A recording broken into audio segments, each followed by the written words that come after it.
रात के 9 बज रहे हैं, ठंडियों का मौसम है। मुझे आज थोड़ी गर्मी लग रही, थोड़ी देर में आपको भी लगने वाली है।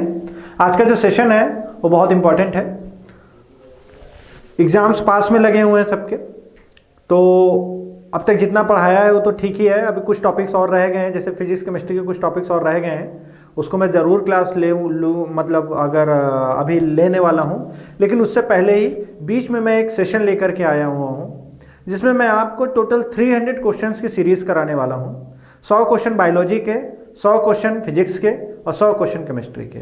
यकीन मानिए, अगर यहाँ से आपने चीज़ों को कंप्लीट कर लिया, इन सवालों को बहुत अच्छे से देख लिया, तो आप एक ऐसी स्थिति में रहेंगे कि आप सवालों, जो भी सवालें आए आपके एग्ज़ाम में, उसमें आप 90% एक्यूरेसी के साथ आंसर कर सकते हैं। ठीक है, इन सवालों को बहुत छांट करके अलग अलग एग्जाम्स में जो बार बार पूछे जाते हैं वो, ठीक है, तो इनको मतलब बड़ा मेहनत के साथ लेकर के आया हूँ ताकि आप इसको देखें। और अच्छे क्वेश्चंस हैं ये, आपको जनरली अच्छे क्वेश्चंस हैं और फालतू के मैं नहीं रखा हूँ ताकि टाइम वेस्ट ना हो आपका भी, मेरा भी, थोड़ा सा दिमाग लगे। कमेंट सेक्शन खुला हुआ है, मैं भी बैठा हुआ हूँ, देख रहा हूँ आप सभी के कमेंट्स। एक एक सवालें जो आती जा रही हैं, धड़ाधड़ कमेंट सेक्शन में आंसर करते चले जाइए, मैं वहाँ देख रहा हूँ। और जिनको भी जिनके आंसर सबसे ज़्यादा सही निकलेंगे, मैं नेक्स्ट क्लास में मेरी तरफ से मैं उनको ज़रूर जो है उनका नाम लेकर के मैं उनको ज़रूर बधाई दूंगा। मैं कमेंट सेक्शन में देख रहा हूँ, कृपया करके फालतू की बातें ना करें, सिर्फ और सिर्फ आंसर करें, ठीक है। और हमारी टीम भी है जो कि देख रही है किसके सबसे ज़्यादा करेक्ट आंसर्स आ रहे हैं। और जो बच्चे हैं, मैं उनको बहुत से लोगों को जानता हूं, अब बाय नेम, बाय फेस तो नहीं जानता हूं, बाय नेम जानता हूं, ठीक है। और अलग अलग नामों से सबकी आईडी है। अब वो लड़के हैं या लड़कियां हैं मैं नहीं जानता हूं, लेकिन फिर भी जहां तक है जिस नाम लोगों ने रखा हुआ है, उम्मीद करता हूं कि उन्होंने जेंडर सही रखा हुआ है, ठीक है। बहुत सी जगहों पर उल्टा सीधा हो जाता है। तो चलिए यार, टाइम ना वेस्ट करते हुए 100 क्वेश्चंस के, देखिए एक्चुअली क्या है कि 100 क्वेश्चन एक क्लास में तो हो नहीं पाते हैं, 50-50 क्वेश्चंस के सेट लेकर के आया हूँ, पर टोटल 300 क्वेश्चंस कराऊंगा मैं आपको, ठीक है। टोटल 300 क्वेश्चंस कराने वाला हूँ, 100 बायो के, 100 केमिस्ट्री के, 100 फिजिक्स के, 50-50 के पार्ट्स में बांटा हुआ हूँ, मतलब टोटल 6 पार्ट्स हैं। और ये 6 पार्ट्स अगर आपने अच्छे से देख लिए तो आप ये समझिए कि आप मजे में रहेंगे। चलो चलिए आ जाइए। ये ऐप है भैया, सब जिसने डाउनलोड किया हो कर ले, ठीक है। अब फिर कहोगे प्रचार कर रहे हैं गुरुजी, अरे भैया जहाँ पढ़ा रहा हूँ उसका कुछ तो वो करिए, ठीक है। चलिए, 3 सवालें आपकी स्क्रीन पर, 3 सवालें आपके स्क्रीन पर। मैं वो एक एक स्लाइड वाला नहीं रखूंगा, 1 पे 3, जल्दी से आंसर करिए, जल्दी से कमेंट सेक्शन में आंसर करिए। पहला सवाल है, मानव तंत्र में इंसुलिन किसका उपापचय करता है, मेटाबॉलिज्म नियंत्रित करता है। सेकंड है, निम्नलिखित में से कौन एंटीबायोटिक है। और इसके बाद है, निम्नलिखित में से कौन सा मुख्यतः कार्बोहाइड्रेट है। हो सकता है इसमें से कुछ क्वेश्चंस आपने देखे हो, लेकिन कोई बात नहीं है, ज्यादा नहीं देखे होंगे आपने, ठीक है। हो सकता है मैंने कराए हो कुछ, पर ज्यादा नहीं कराए हैं। आप जल्दी से आंसर करिए, जो लोग नए हैं उनके लिए तो बहुत जरूरी है, जल्दी से आंसर करिए। पहला, दूसरा, तीसरा मैं कमेंट सेक्शन में देख रहा हूं, प्लीज सब आंसर करिए, जरा ज्यादा टाइम ना लीजिए। 30 सेकेंड्स हैं आपके पास आंसर करने के लिए टोटल। अभी मैंने स्टार्ट किया, इस वजह से मैं थोड़ा टाइम दे रहा हूं, इसके बाद मैं टाइम भी नहीं दूंगा, है ना। चलिए, मानव तंत्र में इंसुलिन किसका मेटाबॉलिज्म क्या काम करता है, मेटाबॉलिज्म क्या करता है, मेटाबॉलिज्म नियंत्रित करता है। न्यूक्लिक अम्ल का, प्रोटीन का, कार्बोहाइड्रेट का और वसा का, किसका करता है, किसका करता है, जल्दी बताइए आंसर, ठीक है। इंसुलिन कार्बोहाइड्रेट्स का, याद रखिएगा, कार्बोहाइड्रेट्स का, कार्बोहाइड्रेट्स का, ठीक है। मेटाबॉलिज्म कंट्रोल करके रखता है भैया, तुम टूटो कम, ठीक है। इंसुलिन मालूम है ना कहां काम आ रहा होता है, शुगर के केस में, ठीक है। इनमें से कौन एंटीबायोटिक है। बहुत से लोग गलत आंसर करेंगे, मुझे मालूम है, क्योंकि सवाल ही इस तरह के हैं। सवाल मैं इधर उधर के लेके ही नहीं आऊंगा, पर इतने टफ भी नहीं रहेंगे कि आप कर ना पाए। कौन एंटीबायोटिक है, penicillin, aspirin, paracetamol, sulfadiazine. Penicillin, aspirin और पैरासीटामॉल, ये तीनों के तीनों दर्द निवारक हैं, दर्दनाशक हैं, पेनिसिलिन, सिप्रिन और पैरासीटामॉल। सल्फाडाइजिन जो है आपकी एंटीबायोटिक है, सल्फाडाइजिन क्या है आपकी एंटीबायोटिक है। चलिए आइए, कौन मुख्यतः कार्बोहाइड्रेट का स्रोत है? एक्चुअली हो सकता है इनमें से कई कार्बोहाइड्रेट का स्रोत हो, लेकिन मुख्यतः कौन सा है जिसमें सबसे ज्यादा, इनमें से चारों में से कौन किसमें सबसे ज्यादा है? इसका आंसर आप लोगों ने जो भी किया हो, इसका आंसर चावल है। नेक्स्ट पेज पर आते हैं जरा। निम्नलिखित में से कौन सा युग्म सही सुमेलित नहीं है? जीव कोशिकाओं में आनुवांशिक लक्षणों के नियंत्रण निम्नलिखित में से कौन सा उत्तरदायी है? और गॉड पार्टिकल क्या है? जल्दी से आ जाइए जरा, जल्दी से आ जाइए, ठीक है। गॉड पार्टिकल, यहाँ पर एक फिजिक्स का सवाल घुस गया, लेकिन कोई बात नहीं, आंसर करिए आप लोग बस। 3 सवाल है, जल्दी से आंसर करिए, 30 सेकंड है आपके पास, 30 सेकंड है, जल्दी से आंसर करिए सब लोग। कुछ लोगों से मैंने बहुत उम्मीदें लगा के रखी हुई हैं कि वो लोग यार सही आंसर करेंगे, प्लीज वो तो करें ही करें, ठीक है। कौन सा सुमेलित नहीं है, आता हूं। विटामिन के, अल्फाल्का सही है। विटामिन डी, मतलब यहां पर मैं इसको ऐसे मिटा दूं अगर, कौन सा सही सुमेलित नहीं, आपको नहीं पर फोकस करना है। विटामिन डी कॉड यकृत ऑयल से मिलता है, सही है। विटामिन के अल्फाल्का सही है। विटामिन ई अंकुर गेहूं और जो है अंकुरित तेल, जो है गेहूं के अंकुरित तेल जो प्राप्त होता है वहां से भी मिलता है। यहाँ तेल अगर मैं हटा दूं, तेल हटा दीजिए आप, जो अंकुरित गेहूं होता है वहां से मिलता है। B1, विटामिन B1 संतरा भैया किसमें होता है? आपका खट्टी चीजों के लिए है, तो सिट्रिक एसिड का है, विटामिन सी का स्रोत है। तो यह कौन सा है इसमें सही नहीं है, तो कौन सा आंसर होगा आपका? Vitamin B1। जीव कोशिकाओं में आनुवांशिक लक्षणों के नियंत्रण में से कौन सा उत्तरदायी है? आनुवांशिक लक्षणों के लिए डीएनए उत्तरदायी है। गार्ड पार्टिकल है neutrino, meson, positron, meson, neutrino, Higgs boson. इसका आंसर है हिग्स बोसॉन, ठीक है। बहुत से लोग आंसर सही कर रहे हैं, लेकिन बहुत से लोगों के आंसर गलत आ रहे हैं। मुझे मालूम है ना, मैं यहां से तो बोल रहा हूं, लाइव क्लास नहीं है, पर मुझे अंदाजा है कि जो है आंसर किस तरह के आ रहे हैं लोगों के, ठीक है। चलिए नेक्स्ट पेज पर आइए। रक्त कैंसर, रक्त कैंसर की रोकथाम में प्रयोग किया जाने वाला रेडियो समस्थानिक है, जरा जल्दी आइए। रक्त कैंसर की रोकथाम में प्रयोग किया जाने वाला रेडियो समस्थानिक है। जीवों में अत्यधिक विविधता का कारण क्या है? जो इतनी वैरायटी पाई जा रही है उसके लिए क्या कारण है? कीट संवर्धन क्या है? कीट संवर्धन क्या है? आप समय लेकर के जल्दी से आंसर करिए, ठीक है।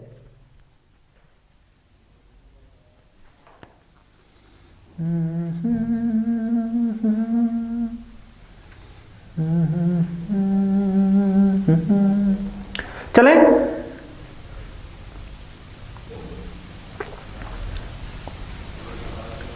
पहले का 7वें का आंसर रक्त कैंसर के लिए फास्फोरस 32, याद रखिएगा फास्फोरस 32। सोडियम 24 रक्त के थक्के का पता लगाने के लिए होता है। रक्त के थक्के कहां बन रहे होते हैं बॉडी में, उसका पता लगाने के लिए सोडियम 24 का इस्तेमाल किया जाता है। पर रक्त कैंसर ल्यूकीमिया कहते हैं, उसमें फास्फोरस 32 का इस्तेमाल होता है। कोबाल्ट 60 जनरली कोई भी कैंसर हो आपका उसके लिए इस्तेमाल किया जाता है। और जो आपका घेंघा रोग होता है वगैरह, आयोडीन का इस्तेमाल किया जाता है, ठीक है। 131। जीवों में अत्यधिक विविधता, डाइवर्सिटी इतनी ज्यादा है, क्यों है? अनुकूलन की वजह से है। वह अपने आप को उस हिसाब से ढाल लेते हैं, तो इसका आंसर अनुकूलन है। सहभागिता नहीं है, उत्परिवर्तन नहीं है, और बहुगुणसूत्रता भी नहीं है, ठीक है। तो इसका आंसर क्या है आपका? अनुकूलन। कीट संवर्धन क्या है? कीटों की वृद्धि करने का विज्ञान है, ठीक है ना। कीटों की वृद्धि करने का विज्ञान है, इसको याद रखिए आप। क्लियर? चलिए, बहुत इंपॉर्टेंट है, जितने लोग भी अच्छे एग्जाम्स की तैयारी कर रहे हैं उनके लिए यह क्वेश्चन सारे इंपॉर्टेंट हैं, ठीक है। चलिए, सबसे छोटा जीव जो स्वयं विकास एवं प्रजनन करने में सक्षम है, पहला सवाल है यहां। सर्वप्रथम मानव हृदय का प्रत्यारोपण कहां हुआ था? और वृक्क के प्रति मिनट औसत रक्त प्रवाह क्या होता है? वृक्क मतलब किडनी, वृक्क मतलब किडनी, जो उससे रक्त बहती है वह कितनी होती है 1 मिनट में? 3 सवाल हैं आपके सामने। सबसे छोटा जीव जो स्वयं विकास एवं प्रजनन करने में समर्थ है। दूसरा है सर्वप्रथम मानव हृदय प्रत्यारोपण कहाँ हुआ था। इसके बाद तीसरा सवाल यह है वृक्क जो किडनी है प्रति मिनट कितना प्रवाह होता है उसमें रक्त का। सबसे पहले का आंसर आइए जरा जल्दी। तो यह भैया माइकोप्लाज्मा। माइकोप्लाज्मा एक कोशिकीय जीव है, सबसे छोटा एक कोशिकीय जीव है जो कि प्रजनन करने में और स्वयं का विकास करने में समर्थ है। क्लियर है बात। सर्वप्रथम मानव हृदय का प्रत्यारोपण कहां हुआ था, कहां हुआ था, दक्षिण अफ्रीका में हुआ था। ठीक है। किडनी से 1 मिनट में कितना रक्त पास हो रहा है याद रखिएगा, 1200 सीसी। 1200 सीसी मतलब क्या होता है, सेंटीमीटर क्यूब, वॉल्यूम की बात कर रहा है। ठीक है, सेंटीमीटर क्यूब। चले नेक्स्ट पेज पर आते हैं। 3 सवाल हैं। इसकी पीडीएफ आपको लिंक में मिल जाएगी। पूरे के पूरे सवाल 50 सवाल आपको मिल जाएंगे। ठीक है, आपके लिए उसके लिए परेशान होने की जरूरत नहीं है। फिलहाल अभी आप मेरे साथ जुड़ करके इसका आंसर करिए, अभी कर लीजिए, बाद में करने काल करे सो आज कर, आज करे सो अब, बाद में परले होएगी ही तो तब क्या करोगे। ठीक है, वो होनी ही है आजकल कुछ भी करो। पादप कली है एक भ्रूणीय टहनी, एक भ्रूणीय पत्ती, एक भ्रूणपोष और एक बीज। लौंग के पौधे के निम्नलिखित में से किस भाग से प्राप्त होता है। लौंग जो है पौधे के किस, जो लौंग होता है पौधे के किस भाग से प्राप्त होता है। ओंकोजीन संबंधित है किससे, तपेदिक से, पिलिया से, आंतज्वर से, कर्क रोग से। तीनों का आंसर करिए। इस पेज पे काफी इंपॉर्टेंट क्वेश्चंस हैं, इस पेज पर आपको काफी इंपॉर्टेंट क्वेश्चंस देखने को मिल रहे हैं। कृपा करके सबका आंसर करिए। ठीक है, बहुत से लोगों की डिमांड थी बच्चों की सर क्वेश्चंस लेकर के आइए, तो मैं उनके लिए लेकर के आया हूं। किसी को और भी चीजें चाहिए तो आप प्लीज कमेंट सेक्शन में करके लिख के बताएं, मैं जरूर उस पर फोकस करूंगा। ठीक है, और किसी को अगर लग रहा हो कि सर कोई आंसर आपने गलत बता दिया वगैरह वगैरह, हो सकता है कि भाई कभी कभार गलती हो जाती है, पर कम करने का प्रयास करता हूं। ठीक है, इक्का दुक्का बहुत हुई तो वैसे होती नहीं है, पर अगर किसी को लग रहा हो जो एकदम श्योर हो कि आंसर क्या होगा, तो आंसर अलग चीज होगा, तो कमेंट सेक्शन में जरूर लिख के बता। मैं हट जा रहा हूं, आप जरा देखिए। चलिए आइए, पादप कली है एक भ्रूणीय टहनी होती है, टहनी होती है। पादप कली जो होती है, जो पादप कली होती है वह क्या होती है, एक भ्रूणीय टहनी होती है। पत्ती नहीं होती है, भ्रूणपोष भी नहीं होता, बीज भी नहीं होता है, एक भ्रूणीय टहनी होती है पादप कली। टहनी, टहनी का ही जो है विकसित रूप है। लौंग जो है पौधे के किस से प्राप्त होता है। ठीक है, पौधे के किस से प्राप्त होता है, पत्तियों से, शुष्क तने से, शुष्क बीज से या शुष्क पुष्प कली से। तो जो लौंग होता है वह सूखी हुई जो पुष्प कली होती है उसका पार्ट होता है, जिसका आंसर क्या हो जाएगा, last one D part. Oncogene संबंधित है। ओंकोजीन, यार ओंकोजीन के बारे में लोग नहीं जानते होंगे। ओंकोजीन कर्क रोग से संबंधित है, यही खराब सेल्स बनाता है और बाद में जाकर के ट्यूमर का रूप ले लेता है। ठीक है, ट्यूमर की जो अगली स्टेज होती है उसको कैंसर कहा जाता है। तो पहले ट्यूमर बनता है, ट्यूमर के बाद, जैसे लोग कहते हैं ट्यूमर और कैंसर में क्या अंतर है, तो कैंसर जो है ट्यूमर के बाद का स्टेज होता है, उससे पहले ट्यूमर रहता है। ट्यूमर अगर निकाल दिया जाए तो कैंसर नहीं होगा। ठीक है, कैंसर होने की संभावनाएं बहुत कम हो जाती हैं। क्लियर है बात। तो यहां से आपको ये सवालें समझ में आई। चलिए जल्दी जल्दी इस वजह से करा रहे हैं यार, ताकि 50 सवाल है ना, और यहां पर बहुत ज्यादा जहां पे मुझे समझाना होगा मैं जरूर समझाने का प्रयास करूंगा। डीएनए को किसने अंतः पात्र में बनाया। ठीक है ना, अंतः पात्र में किसने बनाया मेरे भैया डीएनए को। डीएनए को बहुत इंपॉर्टेंट है।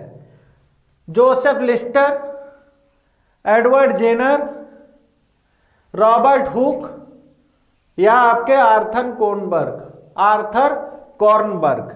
तो भैया डीएनए को अंतः पात्र में बनाने वाले कौन थे, आर्थर कॉर्नबर्ग थे। ठीक है ना।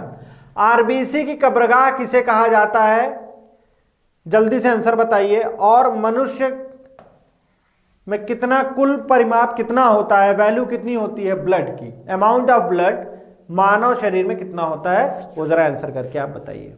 ठीक है, चलिए जल्दी से। तो आरबीसी की कब्रगाह किसे कहा जाता है, आरबीसी की कब्रगाह किसे कहा जाता है, प्लीहा को, स्प्लीन्स कहा जाता है अंग्रेजी में। ठीक है, और रक्त का संचित भंडार भी क्या है, यही है, रक्त का संचित भंडार भी क्या है, प्लीहाई है। तो एक साथ कई और सवालों को भी देखा करिए। एक स्वस्थ वयस्क मनुष्य में रक्त का कुल परिमाप होता है, वयस्क मनुष्य की बात हो रही है, तो 5 से 6 लीटर। कितना होता है मेरे भैया? 5 से 6 लीटर होता है, 5 से 6 लीटर होता है इसका कुल परिमाप। ठीक है बात? चलूं आगे। मजा आ रहा है आप लोगों को? ठीक लग रहा है? मजा लेने क्या, यहाँ तो दुख भी हो रहा है क्योंकि बहुत से लोगों को तो आंसर ही नहीं आ रहे होंगे। अरे सर बड़ा टफ सेशन। कर लीजिए एक बार, इससे ज्यादा टफ सवाल बनने की संभावनाएं नहीं रहती हैं। चलिए, टाइफाइड तथा कालरा विशिष्ट उदाहरण हैं। ऑप्शंस आपके सामने हैं। यकृत एवं मांसपेशियों में ऊर्जा जमा होती है, यह है। जीवाणु की खोज किसने की, यह है। जल्दी आइए और सबके आंसर 19, 20, 21 प्लीज जल्दी से आंसर करिए कमेंट सेक्शन में।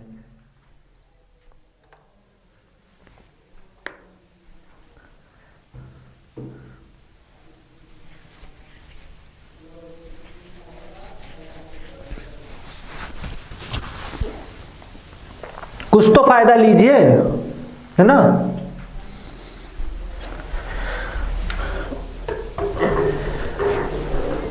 चलिए, टाइफाइड तथा कॉलेरा संक्रामक रोग, वायुजन्य रोग, उपयुक्त में से कोई नहीं, जलजन्य रोग। भैया ये जल से फैलते हैं, जल से जनित होते हैं, ठीक है। पर इनके लिए कारण क्या है? कारण है आपका जीवाणु। क्या है? जीवाणु। कॉलेरा टाइफाइड जीवाणु के उदाहरण है, पर यह जल से फैलते हैं। कंटेमिनेटेड वाटर रहता है तो वहां से ये फैलते हैं, ठीक है। यकृत एवं मांसपेशियों में ऊर्जा जमा होती है, किसके रूप में? कार्बोहाइड्रेट के रूप में, वसा के रूप में, प्रोटीन के रूप में, या ग्लाइकोजन के रूप में, ठीक है। जो ऊर्जा जमा हो रही होती है यार, वो ग्लाइकोजन के रूप में हो रही होती है। बहुत से लोग कार्बोहाइड्रेट लगा देते हैं, ठीक है। तो यहां पर ग्लाइकोजन के रूप में होती है, याद रखिएगा। मांसपेशियों और यकृत में काहे में जमा हो रही है? ग्लाइकोजन के रूप में, ठीक है। जीवाणु की खोज किसने की थी? आप सभी को पता है, कई बार बताया है। ल्यूवेनहॉक महोदय थे जिन्होंने जीवाणु की खोज की थी, ल्यूवेनहॉक, ठीक है। चलिए नेक्स्ट पर आता हूं। 3 सवाल फिर आपके सामने हैं, सवालों को मैं बोल रहा हूं, जरा सुनिएगा। निम्नलिखित में से कौन सा हार्मोन स्तन ग्रंथियों से दुग्ध का स्राव होने में भूमिका निभाता है? मानव शरीर में विटामिन ए भंडारित होता है। और 24वीं सवाल है, निम्नलिखित में से कौन सा विटामिन प्रतिस्कंदक विषों के प्रतिविष प्रतिकारक के रूप में प्रयोग किया जाता है? मतलब एंटी पॉइजन के रूप में कौन इस्तेमाल करता है? विष को काटने के लिए कौन इस्तेमाल किया जाता है? उसका असर कम करने के लिए इसमें से कौन सा इस्तेमाल किया जाता है? लास्ट वाले सवाल में यह बात करी जा रही है। फाइन, तो जरा जल्दी से इसका आंसर करिए, तीनों का आंसर करिए।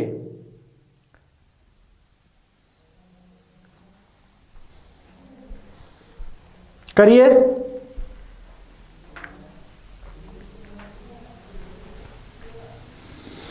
आवाज आ रही है?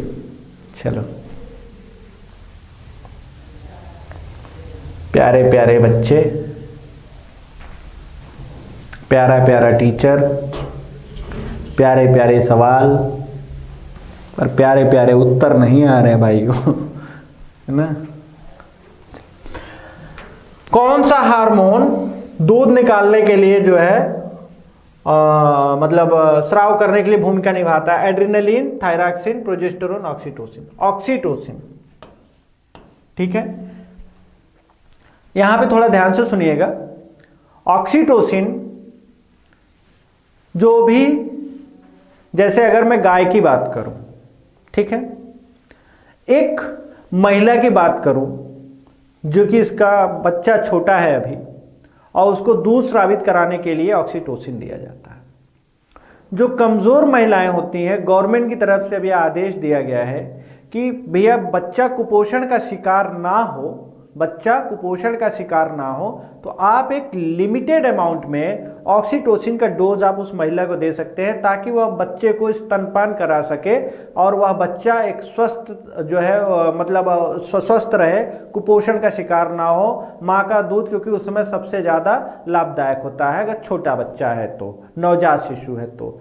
उसी तरह से लोगों ने कुछ इसका गलत फायदा उठाते हुए जो जानवर हैं जैसे गाय वगैरह है, उनको ऑक्सीटोसिन का इंजेक्शन जो है देना स्टार्ट कर दिया है, ताकि वह ज़्यादा से ज़्यादा मात्रा में मिल्क प्रोड्यूस कर सके, मिल्क बना सके, मिल्क स्रावित कर सके और वह ज़्यादा पैसा बना सके। ठीक है, मानवता कुछ हद तक गिर चुकी है, लेकिन अब क्या किया जाए, है ना।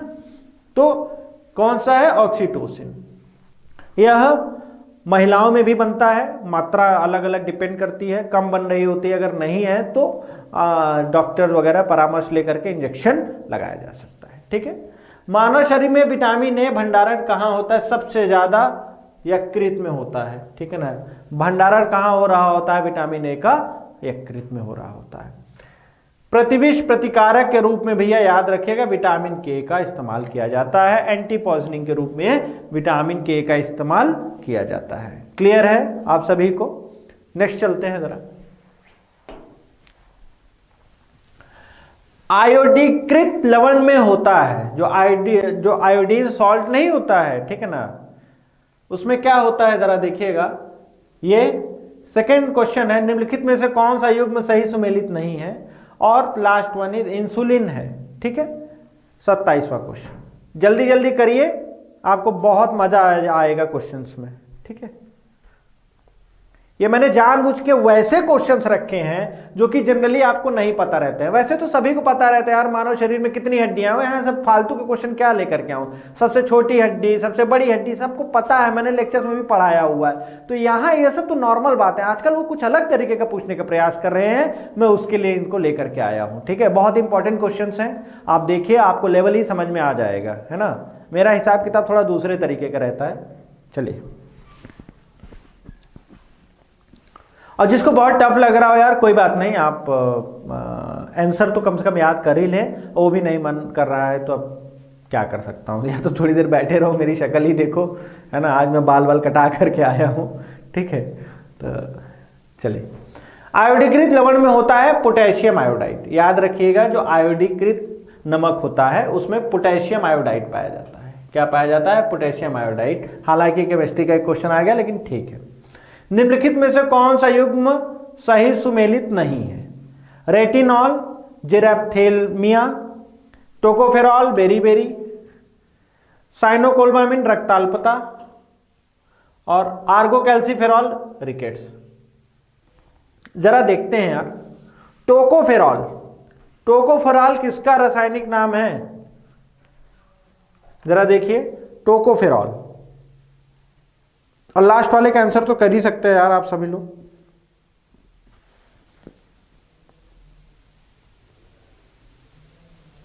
जल्दी करिए।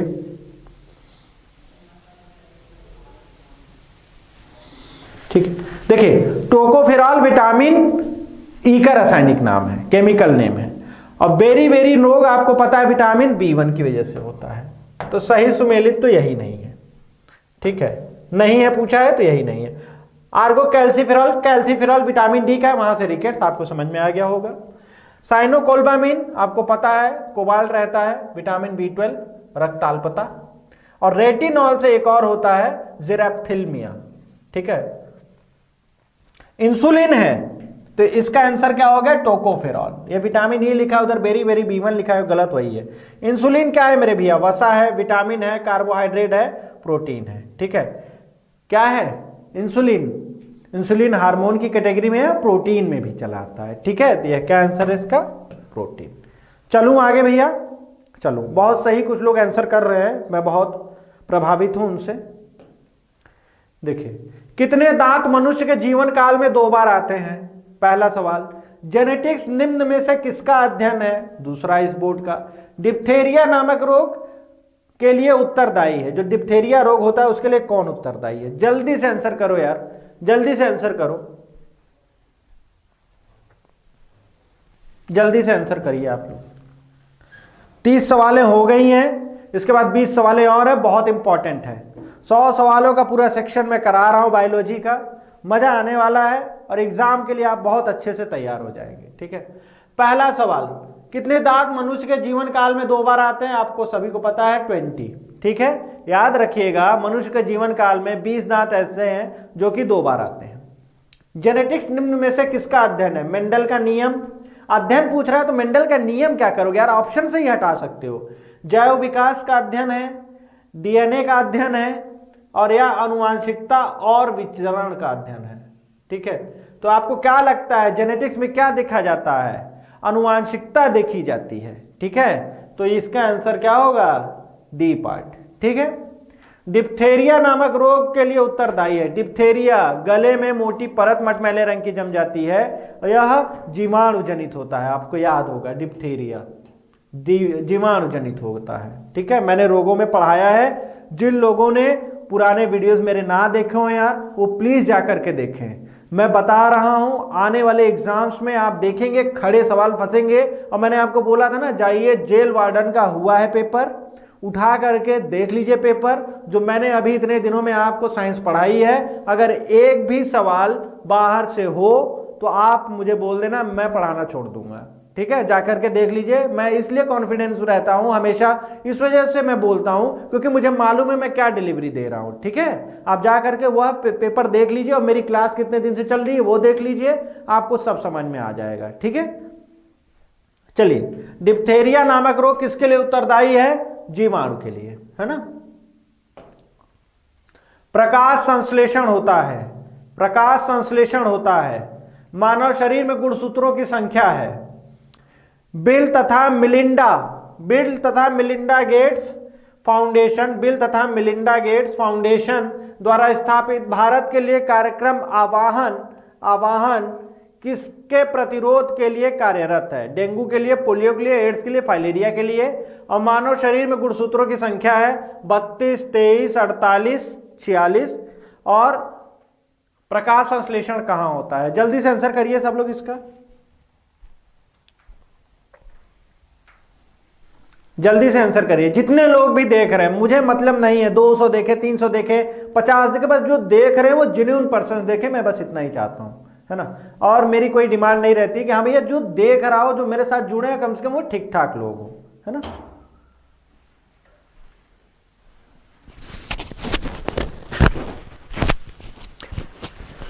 जल्दी जल्दी आंसर करिए।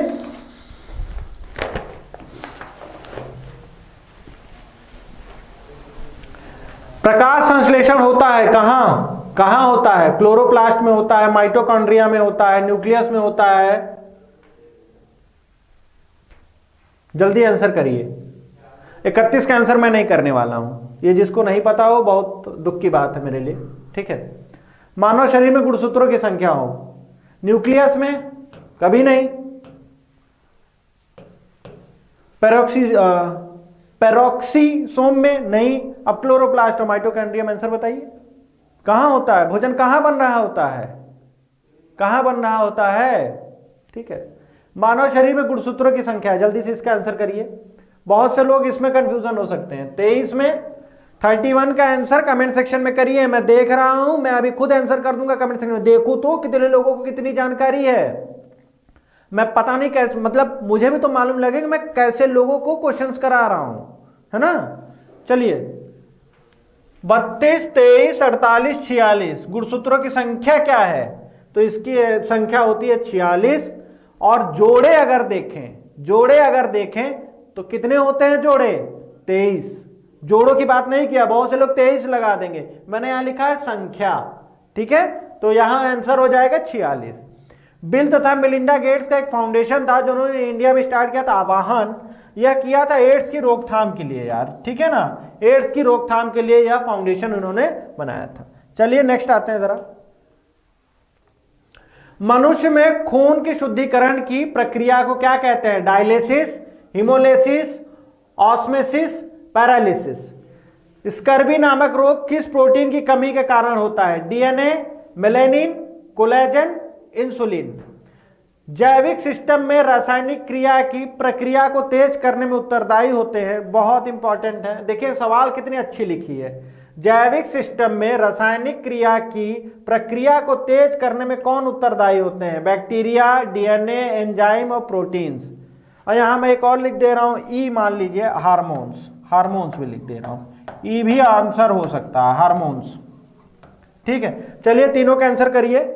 तो मनुष्य के शरीर में जो खून शुद्धिकरण की प्रक्रिया होती है उसको डायलिसिस कहते हैं, अपोहन विधि कहते हैं। अपोहन हिंदी में कहते हैं, क्या बोलते हैं? अपोहन विधि कहते हैं, जिसमें आपकी किडनी जो है वह रक्त में मौजूद प्लाज्मा को छानने का कार्य करती है और वहां से शुद्ध करती है। ठीक है, रक्त का जो प्लाज्मा है उसको किडनी छानती है, और किडनी में जो कार्यात्मक इकाइयां हैं जिनको नेफ्रॉन कहा जाता है वह इसमें मुख्यतः भूमिका अपनी निभा रहे होते हैं। स्कर्वी नामक रोग किस प्रोटीन की कमी के कारण होता है? स्कर्वी आपको पता है विटामिन सी की कमी के कारण होता है, और जा करके विटामिन का मेरा सेक्शन देखिए, मैंने बहुत अच्छे से सारी चीजों को एक्सप्लेन किया है। कोलेजन नाम का प्रोटीन होता है, एक संयोजी ऊतक होता है जो कि प्रोटीन भी है संयोजी ऊतक भी है, ठीक है, वो नाम है एक तरीके का, ठीक है। तो जो कि आपका क्या काम कर रहा है, स्कर्वी नामक रोग हो रहा है, ये अपना कार्य करने की क्षमता जो है थोड़ी सी लो कर लेता है, डाउन कर लेता है, जिसकी वजह से जो टिश्यूज जुड़े रहते हैं वह क्या होते हैं, हल्के से टूटने लगते हैं, तो वहां से ब्लीडिंग होने लगती है। तो कोलेजन जैविक सिस्टम में मैंने आपको बताया था हार्मोन्स मैसेंजर का काम करते हैं, संदेशवाहक का काम कर रहे होते हैं, और जो आपके एंजाइम्स हैं वह किसी भी क्रिया को बहुत तेज कर देते हैं, ठीक है। जैसे एंजाइम अगर आपकी बात करूं, ट्रिप्सिन, ट्रिप्सिन क्या काम करता है, तोड़ने ओड़ने का काम करता है, भोजन को ब्रेक करने का, पाचन में बहुत ज्यादा हेल्प करता है, और तमाम तरीके के एंजाइम्स में, ठीक है, एंजाइम्स है जैसे आपका क्या है, टाइलिन है, ठीक है, डाइटेज है, ये सब क्या काम कर रहे हैं, यह सब प्रक्रिया को तेज कर रहे हैं, ठीक है। तो तेज करने की जो प्रोसेस है कैटलिस्ट अंग्रेजी में बोला जाता है, उत्प्रेरक बोला जाता है, वह बोला जाता है एंजाइम्स को, ठीक है। चलिए नेक्स्ट पे आइए। निम्नलिखित में से किसकी कमी से मनुष्य में मधुमेह होता है? विटामिन जो खट्टे फलों में पाया जाता है तथा चर्म रोग को स्वस्थ रखने में जरूरी होता है, ठीक है। चर्म रोग या चमड़े का मान लीजिए उसको सही करने में इस्तेमाल होता है, और इनमें से कौन संयोजी ऊतक है? संयोजी ऊतक का मतलब होता है भैया, अंग्रेजी वाले देख लें जरा, connective tissue. Which one of these is connective tissue, ठीक है। खट्टे फलों में मतलब जो आपके सिट्रस फूड होते हैं उसमें, और मधुमेह का मतलब होता है डायबिटीज, अंग्रेजी वाले देख लें, मधुमेह का मतलब होता है डायबिटीज, क्लियर। डायबिटीज को धीमी मौत भी कहा जाता है। तो जरा देखिए इसका आंसर, पहले वाले का आंसर करिए जरा। मधुमेह किसकी कमी से होता है? तो यह एक इंसुलिन नामक हार्मोन है जिसकी वजह से होता है, अपना कार्य करना कम कर देता है। विटामिन जो खट्टे फलों में पाया जाता है, जरा जल्दी देखिए तो वहीं से पता लग जाता है, विटामिन सी। और याद रखिएगा स्किन को सही रखने में विटामिन सी का एक काफी अच्छा योगदान होता है। विटामिन सी खाना चाहिए, विटामिन सी से आपकी जो प्रतिरोधक क्षमता है वह भी थोड़ी सही होती है, स्किन सही रहती है, लीवर वगैरह स्वस्थ रहते हैं। तो आंवला वगैरह का सेवन आपको करना चाहिए, ठीक ठाक करना चाहिए, इससे आपके स्किन, बाल वगैरह सब सही रहेंगे, ठीक है, सफेदा नहीं आएगा, है ना। बहुत से लोग देखिए, कुछ जेनेटिक भी होता है, टेंशन भी होता है। बहुत से लोग ये कहते हैं कि सर सफेद बालों का क्या इलाज हो सकता है? देखिए अगर जेनेटिक है, मतलब बाप दादाओं के बहुत पहले से ही पक जाते हैं, बाल सफेद हो जाते हैं, तो वो अलग विषय है, उसका कोई इलाज नहीं है, जीन्स में परिवर्तन नहीं किया जा सकता। लेकिन जो समय के पहले बिना जेनेटिक उसके चेंज हो जाए, वो अपने आप बाल काले भी हो सकते हैं, याद रखिए, आप अपने आप काले हो जाएंगे। आप सिगरेट दारू छोड़ दीजिए, अगर बहुत ज्यादा ले रहे हैं, अल्कोहल, बहुत ज्यादा प्रताड़ित हैं, चाहे वो अपनी बीवी से हो, चाहे गर्लफ्रेंड से हो, या कोई अपने बहुत बॉयफ्रेंड से ज्यादा प्रताड़ित हो, ठीक है। तो ऐसे लोग थोड़ा अगर टेंशन को कम कर दें तो वह वापस अपने आप को रिगेन कर सकते हैं, अपने बालों को वापस रिगेन कर सकते हैं, उसी अवस्था में ला सकते हैं, काले हो जाते हैं। मैं आपको बता रहा हूं, काले हो जाएंगे। इससे अच्छी जानकारी आपको मिलेगी नहीं, बहुत से लोग परेशान रहते हैं इसके लिए। आप टेंशन कम कर दीजिए, ठीक है, और चिंता करना बहुत ज्यादा छोड़ दीजिए। कुछ वैसी चीजें हैं, मांस मछली बहुत ज्यादा इत्यादि का सेवन करते हैं, उसको कम कर दीजिए। अल्कोहल सिगरेट बहुत ज्यादा ले रहे हो तो उसको कम कर दीजिए, ठीक है। प्रताड़ना से बच जाइए, तो आप जो है इस चीज से वापस अपने आप शाहरुख खान हम लोग वापस बन सकते हैं, ठीक है, जिनका प्रॉब्लम है वो, है ना। अब मैं आप लोग की बात कर रहा हूँ, आप लोग बहुत सुंदर हैं, ठीक है। मैं अपनी बात नहीं कर रहा हूँ, मुझे जितना होना था, जो भगवान ने देना था दे चुके हैं, जो टूटी फूटी शकल है, बाकी आते हैं आगे काम पर। हाँ भैया, इनमें से कौन सा संयोजी ऊतक है? कोलेजन, रक्त, ऑस्टियोसाइट्स, सभी। तो भैया कोलेजन संयोजी ऊतक है, जी हाँ, याद रखिएगा, रक्त भी संयोजी ऊतक है, जोड़ने का काम करता है। और ऑस्टियोसाइट जो कि हड्डियां हैं, हड्डियों की जो कोशिकाएं हैं, जो सेल्स हैं, उनको बोला जाता है यह भी संयोजी ऊतक है। ठीक है, तो ये सभी आंसर है, तो याद रखिएगा। मैंने आपको यहाँ पे 3 चीजें क्लियर करा दी। ठीक है, चलें आगे, चलें आगे। चलिए, आपके सामने फिर से 3 प्रश्न आ रहे हैं। मैंने जानबूझ के एक बोर्ड पे 3 प्रश्न रखे हैं यार, और लोग क्या काम करते हैं, एक स्लाइड पे 1 प्रश्न लेकर आते हैं। जरूरत नहीं है, 15 स्लाइड आपका भी दिमाग खराब हो जाएगा, है ना, देखते देखते। मैंने आपकी सहूलियत के लिए ये किया हुआ है। अगर किसी को लग रहा हो सर 1 पे 3 मत करिए, एक स्लाइड पे 1 सवाल रखिए, मुझे क्या दिक्कत है, 50 स्लाइड खोलता रहूंगा, आप देखते रहना, है ना।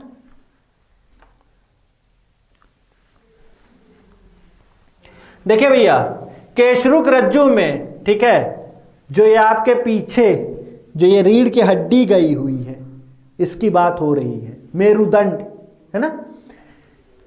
तंत्रिका निकालती है, कितनी जोड़ियां तंत्रिका निकालती है, ठीक है। तो जरा देखिएगा, 12, 33, 31, 13, ठीक है।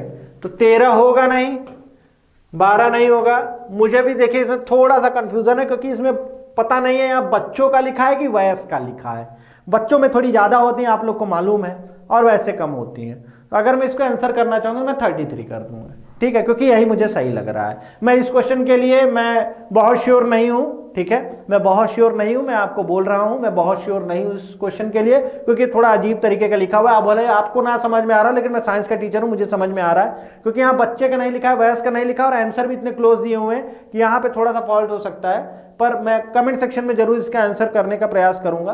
पर मेरे हिसाब से मैंने 33 इसका सही आंसर माना, जो कि सही भी है एक तरीके से, पर मैं बहुत ज्यादा श्योर नहीं हूं, जिसके लिए आर्ग्यू मत करिएगा। प्रतिवर्ती क्रियाओं का नियंत्रण केंद्र कहां पर होता है? केशरुक रज्जु में, अनुमस्तिष्क में, प्रमस्तिष्क में। जल्दी जरा देखिए इन सबका आंसर, इन सबका आंसर जरा जल्दी करिए कमेंट सेक्शन में।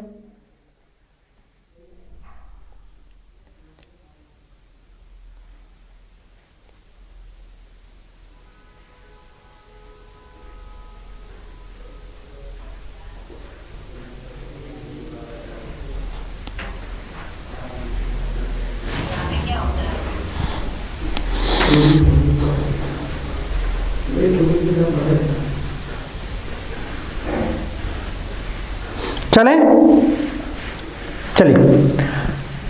तो थायराइड ग्रंथि से थायरॉक्सिन, ये भी आपने देख लिया होगा। तो इसका आंसर है केशरुक रज्जु में। बहुत से लोगों ने सही आंसर किया है।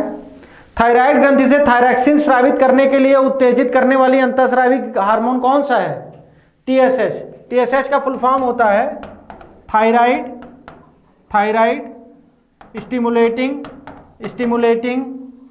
Thyroid stimulating hormone. Fine, thyroid stimulating hormone. चलिए, ये 3 सवालें हो गई। जल्दी आइए, बहुत से लोग जुड़े हुए हैं, सब लोग आंसर करते चलिए मेरे साथ। बहुत इंपॉर्टेंट सेशन है यार, थोड़ी देर अगर मन लगा करके कर लिया तो मजा आ जाएगा आपसे। बहुत से लोग सही आंसर कर रहे हैं, मैं नोट भी कर रहा हूं, सभी के नाम मैं नोट कर रहा हूं, और मैं जरूर उनका नेक्स्ट क्लास में अभिवादन करूंगा, अभिनंदन करूंगा कि हाँ भाई आप लोग, और मैं उनको समझाऊंगा भी, गाइड भी करूंगा कि आप किस तरह से और अच्छा प्रयास कर सकते हैं। जो लोग, ठीक है, जो लोग और भी लोग भी हैं आंसर, मैं सबको देख रहा हूं, ऐसी बात नहीं है, ठीक है। चलिए, निषेचन की क्रिया कहां पर होती है? आपको मालूम है रिप्रोडक्शन की बात हो रही है यहां पर, ठीक है। 44 जरा देखिए, निम्नलिखित में से कौन सी विटामिन खून के जमने में आवश्यक होता है? कौन सी नहीं, कौन सा विटामिन होगा, कौन सा विटामिन? और निम्नलिखित में से कौन सा हार्मोन है? आरएनए, इन्वर्टेज, इंसुलिन, एस्कार्बिकम। जल्दी से आंसर करिए सब लोग, जल्दी से आंसर करिए।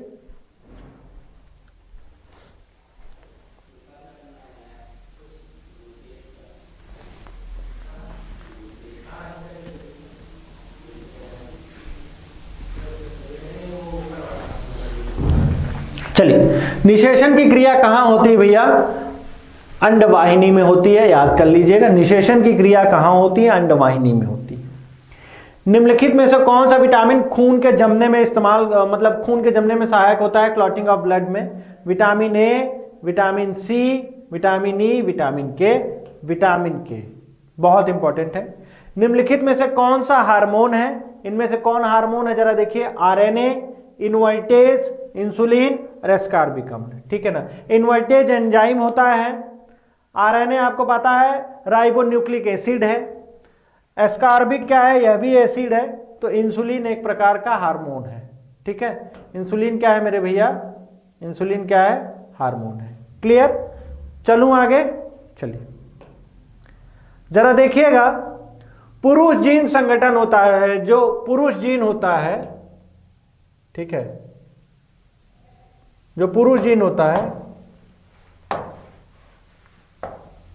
जो पुरुष जीन होता है वो कौन सा है, XX है, XY है, X है या Y है। नेक्स्ट सवाल है आपका, जरा देखिए निम्नलिखित में से कौन सा युग्म सही सुमेलित नहीं है। B1 का ये, ठीक है। निम्नलिखित में तो ये शायद ये वाला क्वेश्चन रिपीट हो गया है, ठीक है, फिर भी आप कर लीजिए। निम्न में से कौन सर्वात्रिक दाता है, रक्त सर्वदाता कौन है, इनमें से कौन सा ब्लड ग्रुप है ना। आप क्वेश्चंस का लेवल देख रहे होंगे, ठीक ठाक लेवल है ना। बहुत से क्वेश्चंस बहुत से लोगों के सामने से नहीं गुजरे होंगे, ठीक है। बाकी जो गुजरे हुए हैं यार, उनको तो मैंने क्लास में ऑलरेडी मैं बताता रहता हूं उस तरह से, है ना। तो इंपॉर्टेंट क्वेश्चंस करने हैं, तो बाकी तो और लोगों को याद रहती चीजें। चलिए आइए, पुरुष जीन संगठन होता है मेरे भाई XY, क्या होता है, XY। XX होता है आपका क्या, महिला, फीमेल का, ठीक है।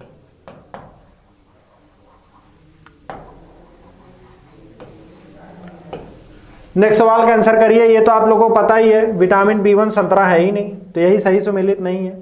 सर्वात्रिक रक्तदाता कौन है, सर्वात्रिक रक्तदाता कौन है, मालूम है आपको, O है। नेक्स्ट दो सवाल जरा और देखिए और जल्दी से आंसर करिए, आप जल्दी से आंसर करिए, जल्दी से आंसर करिए सब लोग।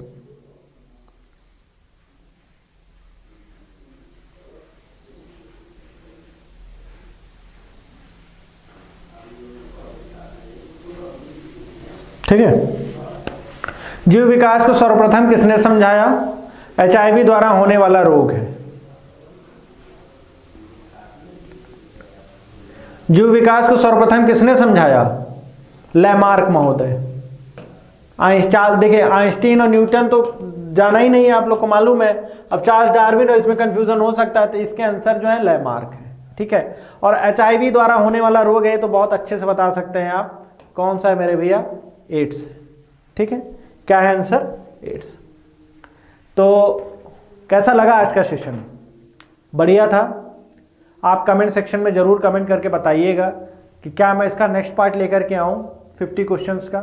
आपको लग रहा है कि नहीं ले आना चाहिए तो आप प्लीज़ कमेंट सेक्शन में लिख के बता दीजिएगा, मैं नहीं लेकर के आऊँगा, ठीक है। बात जैसा आप कहेंगे वैसा ही काम होगा, बाकी और कुछ नहीं। अगर आपको लग रहा होगा कि किसी काम का नहीं था सर, बेकार था, तो मैं ज़रूर अपना भी टाइम वेस्ट नहीं करूँगा, आपका भी नहीं करूँगा, है ना।